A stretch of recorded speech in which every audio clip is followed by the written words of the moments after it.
to avoid this gargantuan lawsuit. Judicial Watch has proceeded with its constant push to convey responsibility to the administration. In the course of recent years, and particularly with the expansion of Hillary Clinton to the Obama organization, there has been sufficient defilement to give all-day work to scores of attorneys and agents for quite a long time to come. It's a declaration to the quality of our republic that we have survived the misgovernment these individuals have exacted on us. We're very acquainted with the Obama White House's asserted keeping an eye on individuals from Donald Trump's campaign team and different adversaries of the Democratic Party. It has moved toward becoming an incredible bazaar. Judicial Watch today announced it filed a Freedom of Information (FOIA) lawsuit against the U.S. Department of Justice and the National Security Agency, NSA, for information about Obama National Security Advisor Susan Rice's communications with the two agencies concerning the alleged Russian involvement in the 2016 presidential election, the hacking of DNC computers, the suspected communications between Russia and Trump campaign, transition officials, and the unmasking of the identities of any U.S. citizens associated with the Trump presidential campaign or transition team who were identified pursuant to intelligence collection activities. Be that as it may, now, justice won't be distant. Judicial Watch has formally sued to get the reports that would uncover the degree of the reconnaissance movement. That is a horrendously long articulation, yet it's pressed with data. For a certain something, unmistakably this claim is extraordinarily thorough. As such, Judicial Watch is not simply snacking around the edges of the issues, however, is assaulting the whole scandal with the objective of ferreting out every one of the players and also whatever wrongdoings they may have conferred. We want to know about the Obama White House involvement in the unprecedented spying on Donald Trump and other political opponents, said Judicial Watch President Tom Fitton. This intelligence operation may have led to the illegal unmasking of Americans and the leaking of intelligence information to foment the story of Russian hacking of the DNC and sinister Russian influence on Trump and his associates. The Trump administration has an opportunity to expose what the Obama White House was up to. Given the seriousness of some of those claimed wrongdoings, it's nothing unexpected that the administration is attempting to sit on this data. On the off chance that doubts end up being valid, criminal arraignments will clearly take after. Not just that, the respectability and open trust of our intelligence offices, as of now having taken a hit, will be additionally harmed. This is the situation that could very well tear things wide open, America. The main question now is, will Obama ever be rebuffed for keeping an eye on us? What do you think about this? Do not hesitate and write your thoughts in the comment section below. Thank you for reading. H.T. Judicial Watch.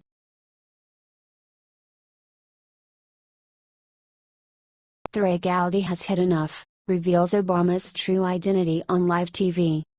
Representative Thregaldi went on Fox News this week to state that key surveillance programs won't be reauthorized by Congress until inquiries concerning intelligence unmasking are replied. With this appearance, Gowdy let Barack Obama realize that he is onto his untruths and that the previous president is not free yet. Gowdy won't rest until he has gotten to the base of this. At a House Intelligence Committee hearing yesterday in the Russia investigation, Gowdy asked previous CIA Director John Brennan about the issue. Gowdy told Bill Hemmer toward the beginning of today that he and different administrators still need more data on the techniques for unmasking the identities of Americans grabbed in foreign surveillance by U.S. intelligence agencies. Fox News revealed in April that previous National Security Advisor Susan Rice asked for to unmask the names of Trump transition officials made up for lost time in coincidental observation. The data was then purportedly disseminated to top inside and national security authorities. Gowdy said, "That is a privilege to be able to request that a U.S. person's name be unmasked.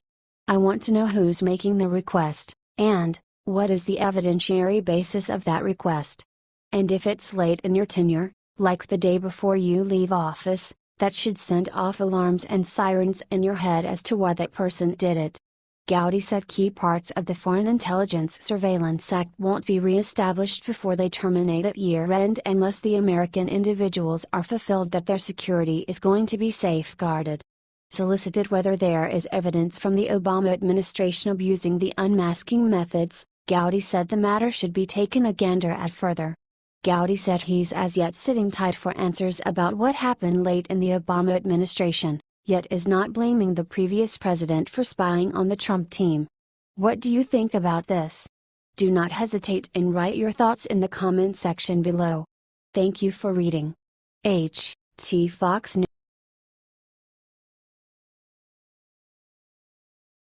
Breaking: Paul Ryan will be replaced, guess who takes his seat? The entire healthcare fiasco has been quite a bad thing for the Republicans. It was pulled right before yesterday's voting. There was not enough support needed to be able to pass. Now, it seems more and more like Paul Ryan may be resigning his Speaker of the House position. President Trump has been mostly silent about the most recent revelations, including the unsuccessful bill. But his administration did leave this as an answer to Paul Ryan. This is one more example of the staff not working suitably for the president and the faulty speakership of Ryan. This pops into question yet again the Speaker's determination to support Donald Trump and his plan. Speaker Ryan showed today that he does not have the best intentions of the president at heart. He sold out the president and proved that his word can be taken with a grain of salt. There is only one thing left to do that ought to be taken to move beyond this catastrophe, and that is the quick replacement of Paul Ryan from the speakership. The removal of the speaker has to be voted upon, which means Trump is unable to just fire him from his position. Nevertheless, if President Trump could gather enough support for a particular person to replace Ryan, he could have a real shot. That is where Gowdy steps in. He has been tearing it up in the hearings concerning Comey and the FBI. He might be a brilliant replacement for Ryan. He is already familiar with the ins and outs of the House, and has proven that he is prepared to follow President Trump. If you think Gowdy should replace Paul Ryan as Speaker of the House, share this.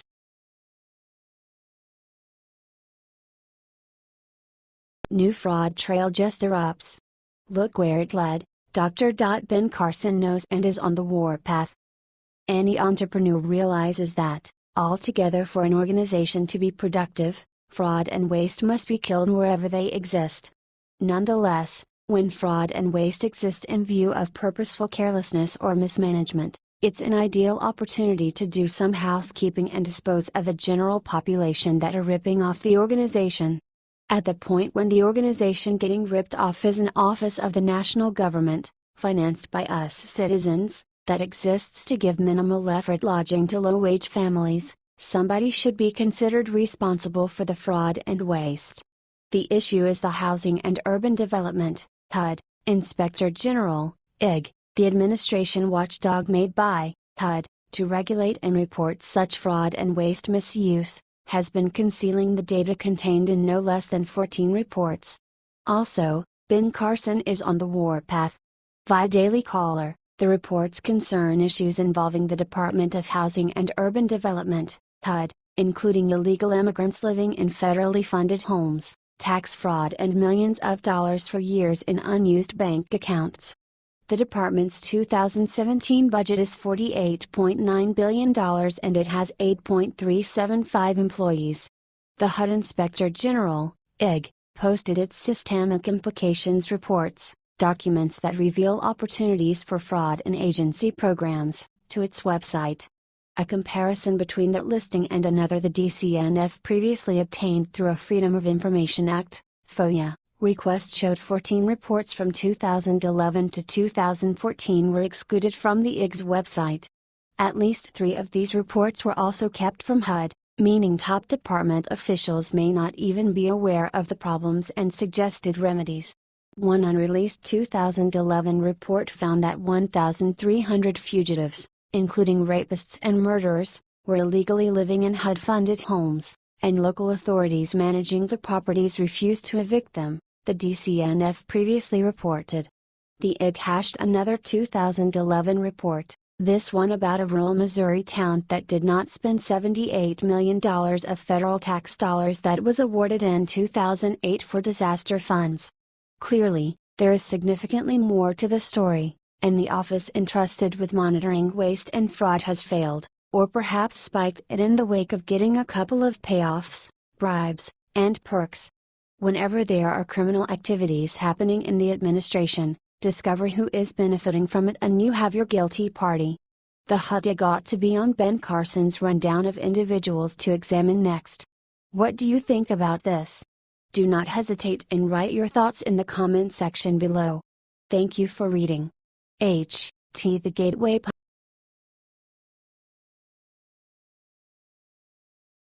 Something amazing happened in church when Trump was praying for one thing to save America. It's a miracle. Trump one day after the inauguration marched to church with his family in a scene that echoes the story of King Solomon the Wise. Even though Trump was not born with wisdom like Solomon, but he has strength and courage and knows that true wisdom comes from Adonai. Trump in quiet start to pray, and he and God only know the words he said. So if we lead from Solomon's tale, probably it goes like this. Stronger. Video. Kings 3-7-9. Now, Lord my God, you have made your servant king in place of my father David. But I am only a little child and do not know how to carry out my duties. 8 Your servant is here among the people you have chosen, a great people, too numerous to count or number. 9 So give your servant a discerning heart to govern your people and to distinguish between right and wrong. For who is able to govern these great people of yours? Please, Lord, bless all of us and President Trump with the same wisdom you bestowed upon Solomon to run the kingdom of Israel. With your help, we are